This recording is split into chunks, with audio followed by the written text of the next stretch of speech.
देखा कि देविका की हालत बहुत नाजुक है, लेकिन घर के आदमी उसे डॉक्टर के पास नहीं जाने दे रहे हैं और जोगिंदर ने घर के मेन गेट पर बहुत बड़ा ताला लगा दिया है। लेकिन देविका की सास विमला पहली बार घूंघट उठाकर समाज के बनाए नियम का उल्लंघन करती है और देविका की जान बचाने की कोशिश में जुट जाती है। मैं भी देखती हूँ मेरी बहू को डॉक्टर के पास जाने से कौन रोकता है। देखो सचिन के बापू, दरवाजे की चाबी दे दो मुझे। तुम्हारा दिमाग ठिकाने पर है, पहले सर पर पल्लू रखो और अंदर जाओ। आज तक मैंने आपका हर गलत फैसला सर झुकाकर स्वीकार कर लिया, लेकिन आज मैं आपकी एक बात नहीं सुनूंगी। मुझे मेरी बहू की किसी भी कीमत पर जान बचानी है। मुझे चाबी दे दीजिए। पिताजी, माँ ठीक बोल रही है, चाबी दे दीजिए ना, नहीं तो देविका नहीं बचेगी। देविका मरती है तो मर जाए, लेकिन यह दरवाजा नहीं खुलेगा। तुम सारी औरतों को इस देविका नाम की बीमारी ने पागल कर दिया है और इस बीमारी का अच्छी तरह से इलाज करना आता है मुझे। वीना बेटी, सुजाता बहू, जाओ अंदर से देविका को लेकर आओ।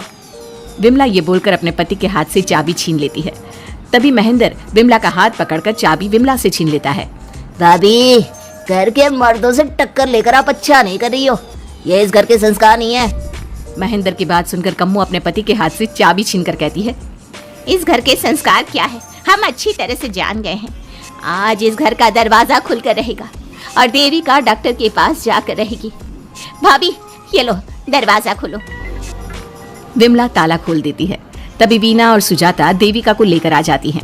घर की सारी औरतें देविका को लेकर घर से जा रही होती है कि तभी सुजाता का पति मोहन उससे कहता है, सुजाता, तुम देविका को लेकर इस घर से निकल तो रही हो, लेकिन याद रखना, अगर तुमने एक कदम भी बाहर निकाला तो वापस इस घर में मत आना। मैं देविका के साथ अस्पताल भी जाऊंगी और वापस इस घर में भी आऊंगी। देखती हूँ कौन रोकता है मुझे। देखता हूँ कैसे इस घर के अंदर कदम रखती हो और कौन तुम्हारी मदद करता है। कानून मेरी मदद करेगा और कारट के दरवाजे हर नागरिक के लिए खुले हैं। मोहन को अपनी पत्नी से इस तरह बात करता देख कल्याण वीना से कहता है, वीना, तुमने देविका का साथ देकर अच्छा नहीं किया। अगर तुम अभी भी इसके साथ गई तो अपना और मेरा रिश्ता खत्म समझना। मुझे कोई फर्क नहीं पड़ता, तुमने आज तक किया ही क्या है मेरे लिए। तुम खुद घर जमाई बनकर मेरे घर में रह रहे हो, कभी 100 रुपए की साड़ी दिलाई है मुझे। मेरे आने से पहले मेरा घर छोड़कर निकल जाना, समझे। ये बोलकर वीना और घर की सभी औरतें देविका को अपने साथ अस्पताल ले जाती है। वहां जाने के बाद डॉक्टर जल्दी से देविका का चेकअप करता है। चेकअप करने के बाद वो गुस्से से कहता है, ये क्या किया है तुमने? क्या हुआ डॉक्टर साहब? आपकी बहू की इतनी ज्यादा हालत खराब है और उन्हें चोट भी लगी है, फिर भी आपने उन्हें हॉस्पिटल लाने में इतना लेट कर दिया। आपको 3 दिन पहले ही इन्हें हॉस्पिटल में एडमिट करवाना चाहिए था। हमसे गलती हो गई डॉक्टर साहब, लेकिन आप जल्दी कुछ करिए, हमारी बहू और उसके बच्चे को बचा लीजिए। देखिए, अभी कुछ भी कह पाना मुश्किल है। हम माँ और बच्चे में से किसी एक को ही बचा सकते हैं। आप सोच लो किसे बचाना है। डॉक्टर साहब, आप देविका को बचाइए, उससे कुछ नहीं होना चाहिए। देखिए, हमें देविका का ऑपरेशन करना पड़ेगा। आप इनके पति को बुलाइए, हमें कुछ पेपर पर साइन करवाने हैं। डॉक्टर की बात सुनकर सभी औरतें सोच में पड़ जाती हैं। तभी वीना कहती है, डॉक्टर साहब, इनके पति नहीं आ सकते, ये इनकी सास है विमला देवी, आप इनसे साइन करवा लीजिए। लेकिन पेशेंट की हालत इतनी नाजुक है, इनके पति है कहाँ? वो अपने आदमी होने का धर्म निभा रहा है। पति धर्म के बारे में उसे कुछ नहीं पता। डॉक्टर साहब, वो नहीं आएगा।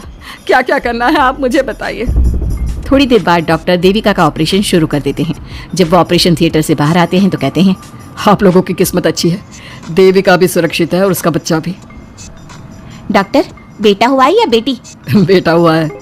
सब लोग बहुत खुश होते हैं।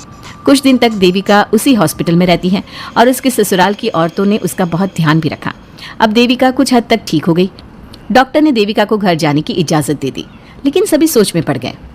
हम भाभी को घर ले तो जाएं, लेकिन माँ, आपको घर का माहौल पता है ना, देविका भाभी अभी पूरी तरह से ठीक नहीं हुई। भाभी वहाँ आराम नहीं कर पाएंगी और पता नहीं घर के सारे आदमी हमारे साथ क्या करेंगे। माँ, क्या हम डॉक्टर से बात करके देविका को थोड़े दिन और यहाँ नहीं रख सकते? जब वो पूरी तरह से ठीक हो जाएगी तो उसे यहाँ से ले जाएंगे। ये बात सुनकर विमला सोच में पड़ जाती है। तभी कम्मो कहती है, तुम दोनों ठीक कह रही हो, मैं अभी डॉक्टर से बात कर लेती हूँ। कम्मो डॉक्टर से बात कर लेती है और देविका कुछ दिन में बिल्कुल ठीक हो जाती है। देविका अपने बच्चे को गोद में लिए बाकी औरतों के साथ अपने ससुराल जाती है, लेकिन घर के सभी आदमी उन्हें दरवाजे पर ही रोक देते हैं। खबरदार, तुम में से कोई भी औरत अगर घर के भीतर घुसी अगर तुम घर में कदम रखोगी तो घर अपवित्र हो जाएगा। घर हमारे कदम रखने से अपवित्र नहीं होगा, बल्कि आपकी गंदी सोच की वजह से घर क्या, अरे पूरा समाज अपवित्र हो रहा है। सुजाता, मैंने मना किया था ना घर से बाहर जाने के लिए। अब एक काम कर, जैसे यहाँ आई है वैसे ही यहाँ से सीधा अपने मायके लौट जा। क्यों जी, क्यों चली जाऊँ मैं अपने मायके? मैं जब तक चाहूँ यहाँ रह सकती हूँ। अगर आपने मुझे इस घर में आने से रोका तो मैं आपकी पुलिस में शिकायत कर दूंगी। वीना, इन सब की तरह तुम्हारा भी दिमाग खराब हो गया है। अब मैं तुम्हें बिल्कुल बर्दाश्त नहीं करूंगा। तुम्हें ऐसी सजा दूंगा कि तुम याद रखोगी। सजा बाद में देना, पहले मेरे घर से बाहर निकलो। खुद पूरी जिंदगी में एक घर नहीं खरीद पाए और मुझे सबक सिखाने की बात बोल रहे हो। देखो वीना, तुम इस घर की बेटी जरूर हो, लेकिन कल्याण इस घर में ही रहेगा। उसने बहुत कुछ किया है इस घर के लिए, लेकिन तुम अब यहाँ नहीं रह सकती। क्यों नहीं रह सकती? इस घर पर मेरा उतना ही हक है जितना सचिन का। देश के कानून ने मुझे यह हक दिया है। अगर मैं चाहूँ तो कोर्ट का सहारा लेकर इस जायदाद का आधा हिस्सा ले सकती हूँ। और हाँ कल्याण, तुमसे तलाक भी ले सकती हूँ। वीना, देविका के साथ रह रहकर तुम्हारा दिमाग भी खराब हो गया है। और कम्मो, मैंने तुमसे कितना मना किया, घर से बाहर मत जाओ, देविका की मदद मत करो, लेकिन तुमने मेरी एक नहीं सुनी। अब तुम इस घर से और मेरी जिंदगी से चली जाओ। ये कदम उठाकर तुमने बिल्कुल अच्छा नहीं किया। ये कदम तो मुझे उस समय उठाना चाहिए था जब मैं माँ बनने वाली थी। आपके झूठे अहंकार और गलत नियमों की वजह से मैंने अपने 2 बच्चे खो दिए। अगर उस समय मैं दाई अम्मा से इलाज ना कराती और हॉस्पिटल चली जाती तो सचिन के बराबर मेरे भी 2 बेटे होते। सभी पति इस बात पर अड़े हुए थे कि वो अपनी अपनी पत्नियों को घर के अंदर नहीं आने देंगे। देविका बहुत देर तक सबकी बातें सुनती रही। फिर उसने अपने पति से कहा, सचिन, तुम्हारे घर के आदमियों की बात तो मैंने सुन ली, अब तुम बताओ तुम्हारा क्या फैसला है? देविका, मुझे माफ कर दो, मैं तुम्हारे लिए कुछ नहीं कर सकता, मैं मजबूर हूँ। मुझे पता था सचिन, तुम्हारा यही जवाब होगा। मुझे अपने आप पर हैरानी है कि मैंने बिना रीढ़ की हड्डी वाले आदमी से प्यार ही क्यों किया, शादी क्यों की। अब मैं आप सबसे बस आखिरी बार पूछ रही हूँ, तुम हमें अंदर आने दे रहे हो या नहीं, या मैं पुलिस को फोन करूं? देविका, आज तक हमारे गांव में पुलिस ने कभी कदम नहीं रखा और तू हमारे घर के दरवाजे पर पुलिस को लेकर आएगी? तेरी हिम्मत कैसे हुई ये बात करने की? आज तक इन औरतों ने घर से बाहर कदम नहीं निकाला था और 2-4 दिन में तूने इन सबको इनके अधिकार भी याद करा दिए। अब तो तुम बिल्कुल इस घर में नहीं आ सकते। घर की औरतें घर के बाहर खड़ी थी और घर के आदमी घर के दरवाजे पर। उनकी लड़ाई देखकर पूरा गांव इकट्ठा हो गया। देविका को अस्पताल पहुंचाकर घर की औरतों ने काम तो अच्छा किया। इस काम से देविका और उसके बच्चे की जान भी बच गई, लेकिन इनकी जान बचाने की कीमत घर की औरतों को कैसे चुकानी होगी? गांव का एक आदमी सरपंच को बुलाकर ले आता है।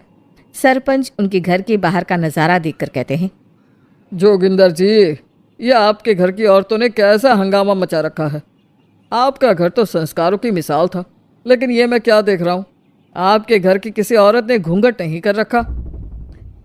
सरपंच जी, हमारे घर की औरतों को इस देविका ने बहकाया है। हमने पहले ही इन सबको चेतावनी दी थी कि अगर ये घर से बाहर गई तो हम इन्हें घर में नहीं आने देंगे। अब ये देविका हमें धमकी दे रही है कि पुलिस को बुलाएगी। क्या पुलिस? इस गांव का बरसों पुराना इतिहास रहा है। इस गांव में कभी पुलिस नहीं आई। गांव के सभी फैसले हमने मिलजुल कर किए हैं। जोगिंदर, तुम्हारे घर का फैसला पंचायत करेगी। सरपंच जी, आपने ठीक कहा। पंचायत दोनों तरफ की बातें सुने और जो भी फैसला पंचायत करेगी वो हमें मंजूर होगा। तो ठीक है, आज दोपहर को सभी गांव की चौपाल पर इकट्ठा होंगे और वहीं तुम्हारे घर का फैसला होगा। सरपंच वहां से चला जाता है। घर के आदमी घर के अंदर जाकर दरवाज़ा बंद कर लेते हैं और घर की औरतें वहीं घर के बाहर पेड़ के नीचे बैठ जाती हैं।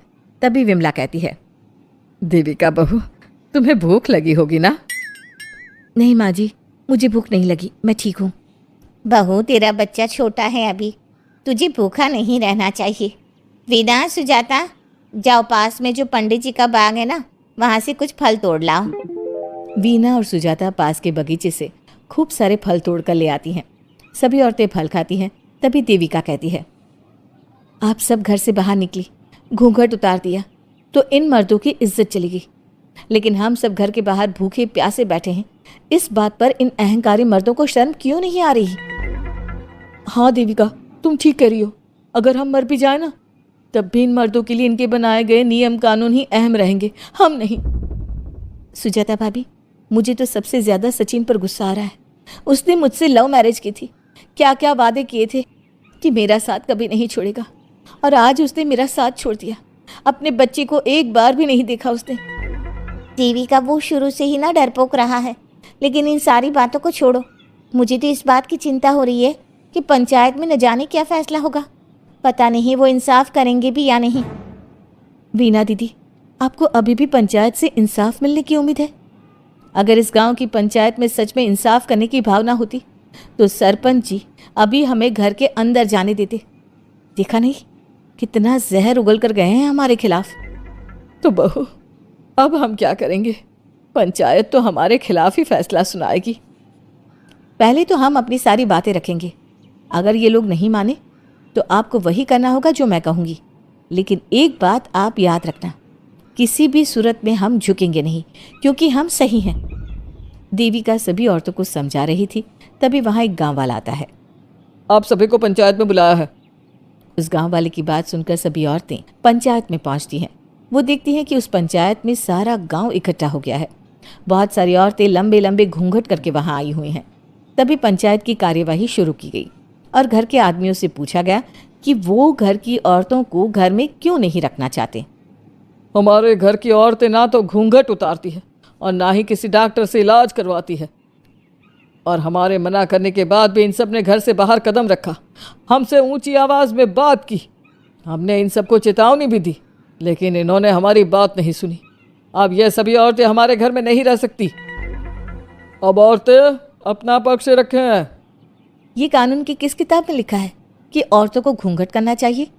और अगर मेरे ससुराल की औरतें मुझे डॉक्टर के पास ना लेकर जाती तो ना मेरा बच्चा जिंदा बचता और ना ही मैं।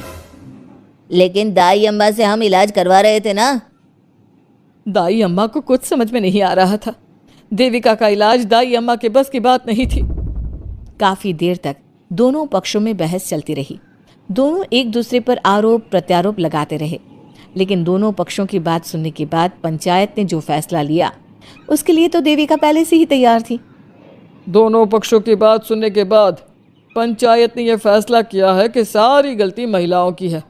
अगर वो अपने अपने पतियों से माफ़ी मांग लेती है और वादा करती है कि भविष्य में कभी ऐसी गलती नहीं दोहराएंगी तो वो घर के अंदर प्रवेश कर सकती हैं। हमें पंचायत का फैसला मंजूर नहीं है। हमने कोई गलती नहीं की जो हम माफ़ी मांगे। पर किस बात का वादा करें हम? हमने देविका की जान बचाई है, तो आप हमसे भविष्य में किसी की जान न बचाने का वादा ले रहे हैं क्या? अगर तुम्हें पंचायत का फैसला मंजूर नहीं है तो तुम सबको घर में नहीं पुरानी हवेली में रहना होगा, जो अब खंडहर बन चुकी है। यह खंडहर तुम्हारे घर के सामने ही है। सरपंच जी, आपका फैसला सही नहीं है। एक बार और सोच लीजिए इस फैसले के बारे में। ओ शहर की छोरी, 4 किताबें क्या पढ़ ली, हमें सही गलत का पाठ पढ़ाएगी? तुझे पता नहीं कि पंचायत का फैसला यहाँ सदियों से चलता आया है और लोग उसी को मानते आए हैं। अच्छी तरह जानती हूँ सरपंच जी। अगर मैं चाहूँ तो आपके इस फैसले को कोर्ट की चौखट तक ले जा सकती हूँ। पुलिस को बुलाकर अभी घर के अंदर जा सकती हूँ। पंचायत और घर के आदमियों की शिकायत पुलिस में कर सकती हूँ और अपने बच्चे को उसका हक दिलवा सकती हूँ। लेकिन नहीं, मैं ऐसा नहीं करूँगी। मैं उसी खंडहर में रहूँगी और इस गांव के आदमियों को दिखा दूँगी कि औरत खंडहर को भी महल बना सकती है, और वो भी बिना किसी आदमी की मदद के। सारे गांव की औरतें देविका की बातें सुनकर हैरान हो जाती है। उनका जीवन घूंघट और घर के 4 दीवारी के बीच में ही था। कोई औरत अपने हक के लिए पंचायत से भी टकरा सकती है, ये बात उन्होंने पहली बार सुनी थी। अब देविका घर की औरतों के साथ खंडहर में चली जाती है। माँ जी, ये खंडहर तो काफ़ी पुराना है। भाभी, खंडहर पुराने ही होते हैं। मुझे तो डरावना भी लग रहा है। मैं डर की वजह से कभी इस खंडहर के आसपास भी नहीं आई, लेकिन मुझे क्या पता था कि एक दिन इसी में रहना पड़ेगा। ये तो टूटा फूटा भी पड़ा है। माँ जी, एक काम करते हैं, ये खंडहर तो काफ़ी बड़ा है, इसलिए एक हिस्से की साफ सफाई करके उसे ही रहने लायक बना देते हैं। बाद में धीरे धीरे पूरा खंडहर ठीक कर लेंगे। हाँ बहू, तुम ठीक कह रही हो। विमला भाभी और मैं इस खंडहर के टूटे हुए हिस्सों पर मिट्टी और ईंटें लगा देते हैं। सुजाता और वीना, तुम साफ सफाई कर लो।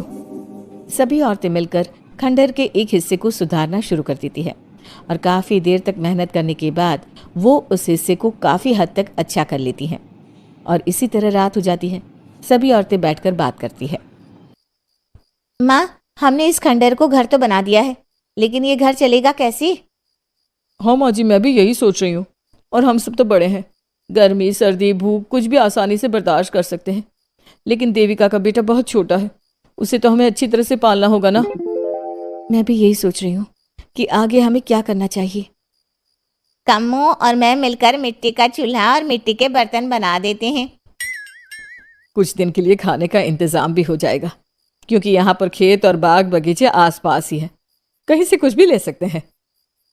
पहले आप मुझे ये बताइए कि आप सब लोगों को आता क्या है, मतलब कोई ऐसा काम जिसका आपको शौक हो, जो आपने बचपन से किया हो। बहू, तेरे दिमाग में चल क्या रहा है? माँ जी, बहुत कुछ चल रहा है। बस अब हमारा सारा ध्यान इस बात पर होना चाहिए कि हम अपने लिए अच्छे से अच्छा क्या काम कर सकते हैं। आप सब हिम्मत से और समझदारी से काम लो, फिर देखना हम इस खंडहर को भी महल बना देंगे। इसके लिए सबसे पहले हमें आत्मनिर्भर बनना होगा। देविका सभी को समझा रही थी, तभी उसका बेटा रोने लगा। उसने अपने बेटे को गोद में उठाया और उसे चुप कराने लगी। अब देविका के सामने सबसे बड़ी चुनौती थी कि वो किस तरह से ससुराल की औरतों को आत्मनिर्भर बनाए और किस तरह से अपना घर चलाए। हमारे प्यारे दर्शकों, अब आप बताइए, देविका और घर की सभी औरतों ने अपने पतियों से माफी ना मांगकर सही किया या गलत? क्या उनका खंडहर में रहने का फैसला सही था? अब देविका को क्या कदम उठाना चाहिए, हमें कमेंट में जरूर बताना। हमारी कहानी को लाइक, शेयर और चैनल को सब्सक्राइब करना मत भूलना।